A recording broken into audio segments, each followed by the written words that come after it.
শুধু পুরুষের জন্য নয়, নারীদের জন্য মসজিদ। প্রত্যেকটা নারী মসজিদে ঢুকতে পারবে, শর্ত অবশ্যই তাকে পর্দার সাথে আসতে হবে, পর্দার সাথে যেতে হবে এবং ওইরকম সেফটি জায়গা থাকতে হবে। যদি থাকে তাহলে ওই জায়গাতে একজন নারী আসবে। আপনাদের মসজিদে এখানে নারীদের ব্যবস্থা করছে, এই উত্তম কাজেরও বিরোধিতা করার মতো মুফতি আমাদের সমাজে আছে না নাই? কোথায় যাবেন, কোথায় যাবেন?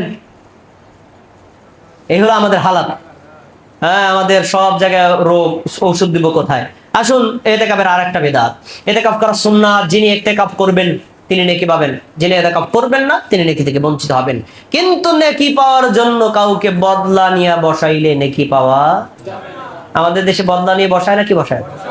আপনাদের শরীয়তপুর জেলার লোক ভালো। আমার বাড়ি মসজিদের কথা বলি, আমার বাড়ি মসজিদে আমি একবার গেলাম, আমার সভাপতি সাহেব যাচ্ছে, শোনেন ইমাম সাহেব তো ওয়াজ করছিল জুমার দিনে, কিন্তু কেউ ইতিকাফে বসে না। পরে ফজরের সময় বলছে, এই কেউ বসবি? কেউ রাজি না। এক গরিবরে ধরছি, বাবা তুই তো বদলা দেস তাই না? বাবা তুই 10টা দিনে 10টা বদলালে কত? 500 করে চাস, 800 করে দিমু। 10 দিন থাকবি, এক একটা বদলার দাম 800 করে 8000 টাকা দিমু। সাহারি দিমু, ইফতারে দিমু, ঈদের পোশাকে দিমু। বাবা বাবু গুনাহ থেকে বাঁচা। ঠিক এরকম টেন্ডেন্সি শরীয়তপুর জেলা আছে না নাই? টাটকা বিদআত। ইতিকাফ করা সুন্নাতে মুআক্কাদা, কিফায়া এটা বানানো বিদআত ফতোয়া। কে বলেছে কিফায়া? কেউ না করলে কার কোনো গুনাহ হবে না, যে করবে সে নেকি পাবে। এজন্য কাউকে ভাড়া করে বসালে যিনি বসাইছেন উনিও গুনাহগার হবে, যে বসছে তারও গুনাহ হবে, নেকি যাবে হাওয়ায় উড়ে। ইতিকাফের মধ্যে কোনো ধরনের বিদআত যুক্ত করা যাবে না। আপনি সম্ভব হলে বসেন, না হলে বসবেন না, কিন্তু আপনি টাকা দিয়ে বসাবেন। ইসলাম কি বদলা পাইছেন? হিন্দু ধর্ম পাইছেন? হ্যাঁ, ঠাকুর মশাই আমি তো আসছি পূজা দিতে, আমার তো অনেক ব্যস্ততা, অটো যাইতেছে, তুমি যাও টাকা দিয়ে দাও, তোমার পূজা মুই দেওয়া নেই। এটা কি হিন্দু ধর্ম পাইছেন? সবার পক্ষ থেকে একজন আদায় করলে সবার গুনাহ থেকে বেঁচে যাবে। এই ফাউল ফতোয়া কোরআন হাদিসে কোথাও নাই। এই বেদাতি ফতোয়ার কারণে বেদাত আমাদের সমাজে চলছে, এগুলো থেকে আমাদের বিরত থাকতে হবে। এবার আসুন 11তম লাইলাতুল কদর তালাশ করে ইবাদত করা। লাইলাতুল কদর কোন দিন? মগদেশে কয় 27 দিন। জাতীয়ভাবে দিন উদযাপিত হয়, জাতীয়ভাবে। কোন দিন? 27 দিন। কিভাবে বুঝবেন? আল হেদায়া সালাফিয়া মসজিদের ইমাম সাহেব হযরত মাওলানা মুফতি মিকাইল ভাইকে বলে, মিকাইল ভাই 27 যে রোজার ইফতার আমি দেব। সভাপতি সাহেব একদিন আগে দেন, না না না না, একদিন পরে দেন, না না না ওই দিন। কেন? ওই দিন কদরের দিন। এটা কদরের দিন কে বলছে আপনাকে?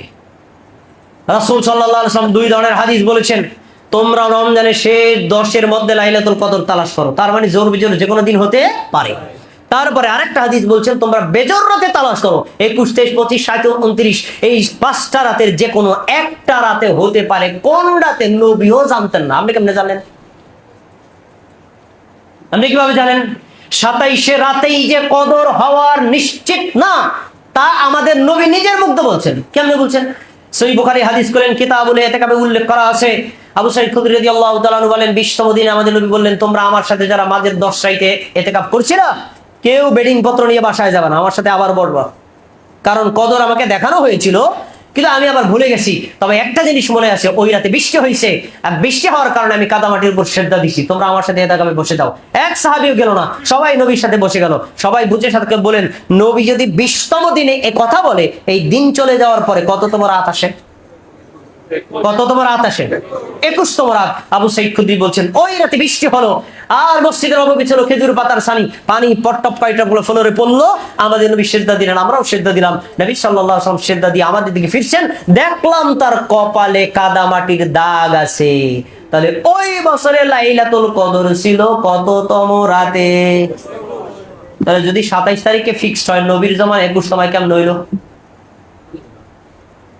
বাঙালি জাতিকে জিজ্ঞেস করছি, 27 রাতেই যদি প্রতি বছর হয়, তাহলে নবীর জামানায় 21তম রাতে কদর কিভাবে হলো? 27তম রাতে হতে পারে, নিশ্চিত কেউ বলতে পারে না। এজন্য আমাদের কি করতে হবে? লাইলাতুল কদর তালাশ করে ইবাদত করতে হবে। এটার মধ্যে ঢুকছে বিদআত। কি বিদআত ঢুকলো? তারাবির নামাজ পড়ছেন, তারাবির নামাজ পড়ার কাছে, ভাই বেতনটা পড়িয়েন না, আপনার আগে কদরের 2 রাকাত নামাজ পড়েন। হুজুর কয় রাকাত পড়বো? আরে কত রাকাত পড়বেন? ঠিক আছে 12 রাকাত নামাজ পড়েন। কি দোয়া করবো? 600 দোয়া, 600 বার দোয়া করবেন।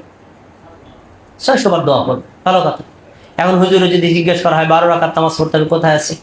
হুজুর আনচান আনচান করে, কিয়ামত পর্যন্ত তো টাইম পাইলে পাবেন না, নাই তো দলিল। এই যে 12 রাকাত নামাজ কদরের, আর আমরা 600 দোয়া শেখাই দিছি। নবী সাল্লাল্লাহু আলাইহি ওয়াসাল্লাম এরকম লিমিট করে কোনো শিক্ষা দেয় নাই। কি শিক্ষা দিচ্ছেন? রাসূল সাল্লাল্লাহু আলাইহি ওয়াসাল্লাম কদর তালাশ করার জন্য সাহাবীদেরকে নিয়ে তিনি জামাতের সাথে সালাত আদায় করেছেন। ওটা কোন নামাজ? ওই তারাবির সালাতটাই লম্বা করে পড়েছেন। একদিন পড়েছেন মাঝের প্রথম রাতে, আর একদিন পড়েছেন মাঝের রাতে, সেই দিন পড়েছেন শেষ রাতে। বুঝাইছেন পুরো রাতেই পড়া যায়। এখন তুমি পারলে সারা রাত পড়ো, না পারলে প্রথম রাতে, আর না হলে মাঝে রাতে, আর না হলে উত্তম হলো শেষ রাতে। তুমি যেই রাতে পড়ো, তুমি পড়ো।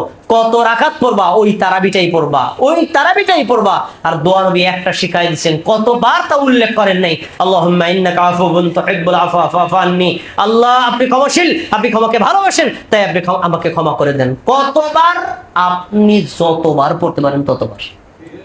কখন?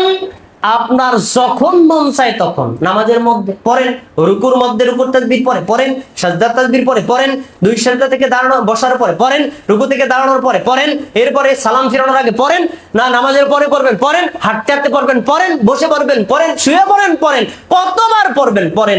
উন্মুক্ত জিনিসটাকে আমরা লিমিট করে বানাই দিচ্ছি 600 বার পড়তে হবে।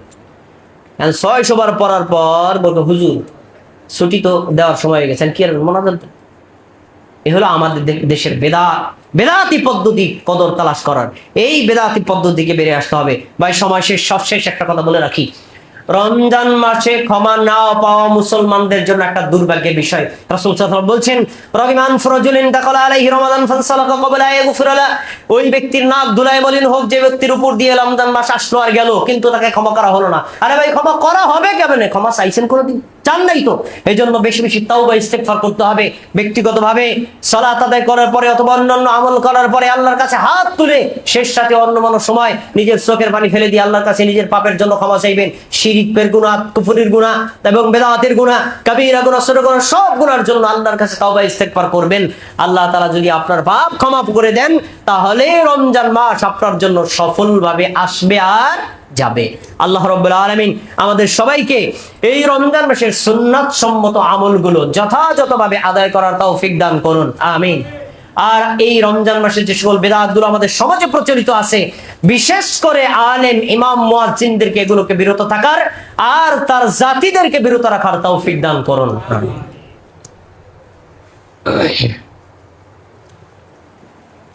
إن الحمد لله نحمده ونستعينه ونستغفره ونؤمن به ونتوكل عليه ونعوذ بالله من شرور أنفسنا من يهد الله فلا مضل له ومن يضلله فلا هادي له وأشهد أن لا إله إلا الله وأشهد أن محمدا عبده ورسوله فيا أيها المسلمون قال الله تبارك وتعالى في القرآن المجيد أعوذ بالله من الشيطان الرجيم بسم الله الرحمن الرحيم إن الله ملائكته يصلون على النبي يا أيها الذين آمنوا صلوا عليه وسلموا تسليما اللهم صل على محمد وعلى آل محمد كما صليت على إبراهيم وعلى آل إبراهيم إنك حميد مجيد اللهم بارك على محمد وعلى آل محمد كما باركت على إبراهيم وعلى آل إبراهيم إنك